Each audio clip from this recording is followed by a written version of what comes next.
American വീക്ഷണത്തിലേക്ക് സ്വാഗതം. മറുനാടൻ മലയാളിയുടെ ഷാജൻ സ്കറിയയുടെ ശുപാർശയിൽ ഞാൻ ഉള്ളൊഴുക്ക് സിനിമ പോയി കണ്ടു. ഗംഭീരം, നന്നായിരിക്കുന്നു.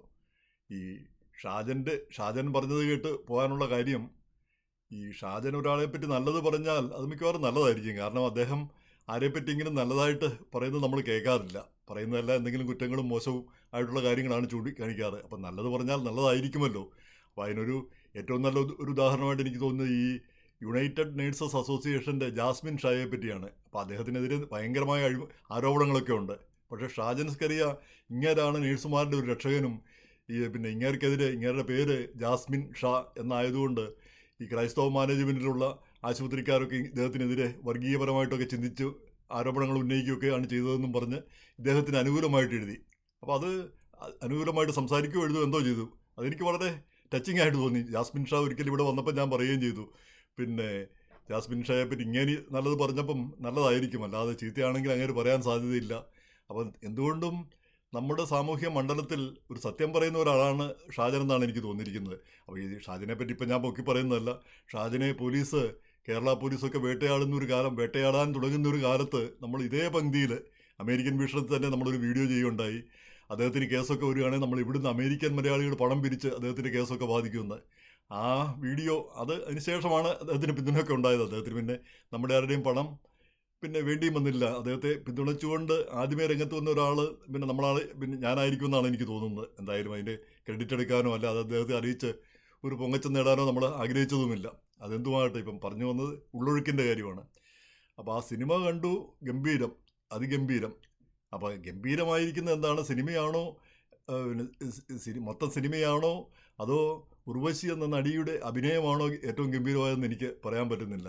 അയ്യോ, അതാണ് ഒരു നടിയോ അല്ലെങ്കിൽ നടനോ വിചാരിച്ചാൽ ഒരു സിനിമ മുന്നോട്ട് കൊണ്ടുപോകാം എന്നുള്ളതിൻ്റെ ഏറ്റവും നല്ല ഉദാഹരണമായിട്ടാണ് എനിക്ക് തോന്നുന്നത്. ആ ഉർവശി എന്ന നടി, പാർവതി തിരുവോത്ത് ഒട്ടും മോശമല്ല, പക്ഷേ ഉർവശി എന്ന ആ നടിയുടെ ആ ഭാവങ്ങളും അവരുടെ ആ പെരുമാറ്റവും അവരുടെ ആ രീതിയും അത് കാണുമ്പോൾ അതിലൂടെ നമ്മളങ്ങ് ലയിച്ചു പോകുന്നു. വാസ്തവം പറഞ്ഞാൽ ആ സിനിമയുടെ ആദ്യന്തം അവരാണ് അതിൽ നിറഞ്ഞു നിൽക്കുന്നത്. അവരുടെ ആ ഓരോ ചലനങ്ങളിലും നോട്ടത്തിലും ഒക്കെ നമ്മൾ ആ യഥാർത്ഥ സിനിമയിലല്ല, ജീവിതത്തിൽ തന്നെയാണ് നമ്മൾ പിന്നെ കടന്നു പോകുന്നതെന്ന് തോന്നിപ്പോകുന്ന അത്രയും വലിയൊരു അഭിനയം. എന്നാൽ ഒട്ടും അഭിനയമായിട്ടൊന്നും തോന്നിയുമില്ല, താനും ജീവിക്കുകയാണെന്ന് തോന്നിപ്പോയി. പാർവതി തിരുവോത്ത് അതുപോലെ അത്യന്തം മനോഹരമായിരുന്നു. പക്ഷേ ഉർവശിയെ പോലെ അതിപ്രഗത്ഭയായ ഒരു നടിയുടെ മുന്നിൽ പിന്നെ ആ രീതിയിലുള്ളൊരു ക്യാരക്ടർ അല്ലാത്തതുകൊണ്ട് വ്യത്യസ്തമായൊരു ക്യാരക്ടറിലും അവരും തിളങ്ങി. രണ്ട് നടിമാരുടെ സിനിമ ഗംഭീരം. പക്ഷേ ഇതിലെ തമാശ എന്താണെന്ന് വെച്ചാൽ, അത് ഇത് സിനിമയെടുത്ത ക്രിസ്റ്റോ ടോമി പിന്നെ എഴുതിയതും സംവിധാനം ചെയ്തതും അദ്ദേഹം പുതിയൊരാളാണെന്നാണ് പറയുന്നത്. അദ്ദേഹം എവിടെയോ പിന്നെ ഫിലിം ഇൻസ്റ്റിറ്റ്യൂട്ടിലൊക്കെ പഠിച്ച് ഹ്രസ്വ സിനിമയൊക്കെ എടുത്ത് അവാർഡൊക്കെ കിട്ടിയ ആളാണെന്നാണ് പറയുന്നത്. പക്ഷേ എന്തായാലും മലയാള സിനിമയിൽ ഇങ്ങനെ ഒരു മുഴുനീള സിനിമ ഇതാദ്യമാണെന്ന് തോന്നുന്നു. എന്തായാലും ഇതിൽ തമാശയുള്ള വസ്തുത, ഈ നടിമാരുടെ മികവ്, നടന്മാർ കാര്യമായിട്ടില്ല.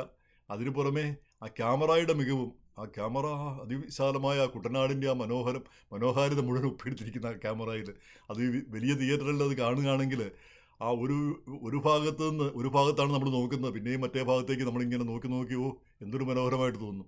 അപ്പോൾ ഇതെല്ലാം ഗംഭീരം തന്നെ. പക്ഷേ ഇതിൽ ഏറ്റവും തമാശയുള്ള കാര്യമാണ് എനിക്ക് പറയാനുള്ളത്.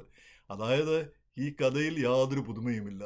ഇതേതരം സിനിമകൾ നമ്മൾ കണ്ടിട്ടുണ്ട്, ഇതേതരം കഥകൾ പല ഭാഷകളിലായിട്ട് നമ്മൾ കണ്ടിട്ടുണ്ട്. പക്ഷേ ഇതൊരു പുതുമയുള്ള സിനിമയാണ്. അപ്പം കഥകളില്ല എന്നാണ് പിന്നെ പറയുന്നത് എത്ര സത്യമാണ്. എല്ലാ കഥകളും ആരെങ്കിലുമൊക്കെ നേരത്തെ പറഞ്ഞു പോയിട്ടുണ്ട്. ഇപ്പം മഹാഭാരതത്തെ പറ്റി തന്നെ പറയുന്നത് എന്താണ്? മഹാഭാരതത്തിലില്ലാത്ത വേറൊരിടത്തുമില്ല. എല്ലാ കാര്യങ്ങളും അതിൻ്റെ അകത്തുണ്ട്. വേറൊരിടത്തും അതിനേക്കാൾ പുതിയതായിട്ട് വേറൊന്നുമില്ല. അത് പിന്നെ പല ഭാഷയിൽ പറയുന്നതാണ്.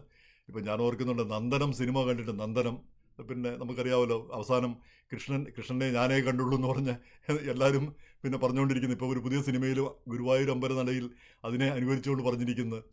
അപ്പോൾ ആ സിനിമയിലും അത് സിനിമ കണ്ടു കഴിഞ്ഞപ്പം അന്ന് ചെറുതായിരുന്ന എൻ്റെ മോള് പറയുന്നു, ഇതെന്ത് സിനിമ, ഇത് സിൻഡറെല്ലയുടെ കഥയല്ലേ. എത്രയോ ശരി, സിൻഡറെല്ലയും ഇതുപോലെ തന്നെയാണ്. വേലക്കാരി പിന്നെ രാജകുമാരനെ കല്യാണം കഴിക്കുന്നു. ഇവിടെ വേലക്കാരി പിന്നെ അവിടുത്തെ വീട്ടുടമയെ കല്യാണം കഴിക്കുന്നു. അതിന് സഹായിക്കുന്നതാവട്ടെ ആ പിന്നെ കൂടെ ജോലി ചെയ്യുന്നവരും. അപ്പോൾ സിൻഡറെല്ലയുടെ കഥയിലും അതുതന്നെയാണ്. അവരുടെ കൂടെ ജോലി ചെയ്യുന്നവരും ഒക്കെയാണ് അവരെ സഹായിക്കുന്നത്. എന്ന് പറഞ്ഞ പോലെ കഥകൾ എല്ലാവരും പറഞ്ഞു കഴിഞ്ഞു, പുതുതായിട്ടൊരു കഥയും പറയാനില്ല. പക്ഷെ അത് എടുക്കുന്ന രീതി, അവതരിപ്പിക്കുന്ന രീതി, അത് എഴുതുന്ന രീതി, അതാണ് വ്യത്യസ്തമായിരിക്കുന്നത്. അപ്പോൾ ഈ സിനിമയിലും അതാണ് കണ്ടത്. കഥ എന്താണെന്ന് ഞാൻ പറയുന്നില്ല, അത് തീർച്ചയായിട്ടും കാണണം. പിന്നെ ഇങ്ങനെയുള്ള സിനിമകൾ, അതിൽ ഏറ്റവും എനിക്ക് അതിശയമായിട്ട് തോന്നിയത്, ഞാൻ സിനിമ കാണാൻ ചെന്നപ്പം കുറച്ച് മലയാളികൾ അവിടെ തിയേറ്ററിലിരിക്കുന്നു. ഇവിടെ പാലിസൈഡ്, പിന്നെ ന്യൂയോർക്കിൽ പാലിസൈഡ് പിന്നെ മാളിലെ തിയേറ്ററിലാണ്, ലോവസ് തിയേറ്ററിലാണ് പോയത്. അപ്പം സാധാരണ ഞാൻ സിനിമയ്ക്ക് പോകുമ്പോൾ ആരുമില്ലാത്ത ഒരു സമയത്ത് 12 മണി 1 മണി അങ്ങനെയൊക്കെയുള്ള സിനിമയ്ക്ക് സമയത്താണ് പോകുന്നത്. ആ സിനിമയ്ക്ക് പോകുമ്പോൾ മിക്കവാറും ഒരാൾ, ഞാൻ മാത്രമായിരിക്കും ആ തിയേറ്ററിലുണ്ടാവുക. അപ്പോൾ അങ്ങനെ ഇരുന്ന് പിന്നെ ചാരിയും ഇരുന്നും ഉറങ്ങിയും ഒക്കെ കാണാൻ വേണ്ടിയിട്ടാണ് ഞാൻ പിന്നെ സിനിമയ്ക്ക് പോകാറുള്ളത്. പക്ഷേ ഇന്ന് അതിശയമായിട്ട് തോന്നി, ഇങ്ങനെ ഒരു സിനിമയ്ക്ക് ആൾ വന്നല്ലോ എന്ന്. വാസ്തവം പറഞ്ഞാൽ ആ സിനിമയുടെ മികവ്, അത്രയധികം നല്ല റിവ്യൂകൾ അതിന് കിട്ടുകയും ചെയ്തു. അപ്പം ഈ ഷാജനെ പോലുള്ളവർ അതിനെ ഇത്രയധികം പുകഴ്ത്തി പറയണമെങ്കിൽ അത് നിസ്സാരവുമായിരിക്കില്ലല്ലോ. പക്ഷേ എനിക്ക് അതിശയം തോന്നിയത് ഈ ഒരു കാര്യമാണ്. കഥ ഒരു പുതുമയില്ലാത്ത കഥ. പക്ഷേ ആ കഥ പുതുമയില്ലാത്തതാകുമെന്ന് നമ്മൾ ഒരിക്കൽ പോലും വിചാരിക്കുന്നില്ല. അവസാനം വരെ നമ്മൾ പിന്നെ എന്താണ് സംഭവിക്കാൻ പോകുന്നത് ഇങ്ങനെ ആകാംക്ഷയോടെ ഇരിക്കുന്നു. അവസാനമാകുമ്പോൾ നമുക്കത് മനസ്സിലായി, ഓ ഇതിങ്ങനെയാണ് സംഭവിക്കുന്നത്. അപ്പോൾ അതേ തരം തന്നെ മുൻപും പല സിനിമകളിൽ നമ്മൾ കണ്ടിട്ടുമുണ്ട്. പക്ഷേ അതുകൊണ്ട് ഇത് പഴയൊരു സിനിമയാവുന്നുമില്ല. അപ്പം ഈ പുതിയ പിന്നെ ഈ സംവിധായകൻ്റെ മികവും ക്യാമറയുടെ മികവും അതുപോലെ തന്നെ അഭിനേതാക്കളുടെ മികവും, ഇതൊക്കെയാണ് സിനിമയെ പിന്നെ പിന്നെ പിന്നെ വ്യത്യസ്തമാക്കുന്നതും വിജയകരമാക്കുന്നതും. അല്ലാതെ കഥകൾ മാത്രമല്ല. ആ കഥ എന്തായാലും ആ കഥ എടുക്കുന്ന രീതിയും ഉപയോഗിക്കുന്ന രീതിയും അഭിനയിക്കുന്ന രീതിയും ഇതൊക്കെയാണ് കൂടുതൽ പ്രധാനപ്പെട്ടതെന്ന് ഈ സിനിമ കണ്ടപ്പോൾ തോന്നി. എന്തായാലും കഴിയുന്നത്ര പേർ അതൊന്ന് കാണണം. കാരണം അത് നമുക്ക് ഇങ്ങനെയുള്ള സിനിമകളെ നമ്മൾ പ്രോത്സാഹിപ്പിക്കേണ്ടതുണ്ടല്ലോ.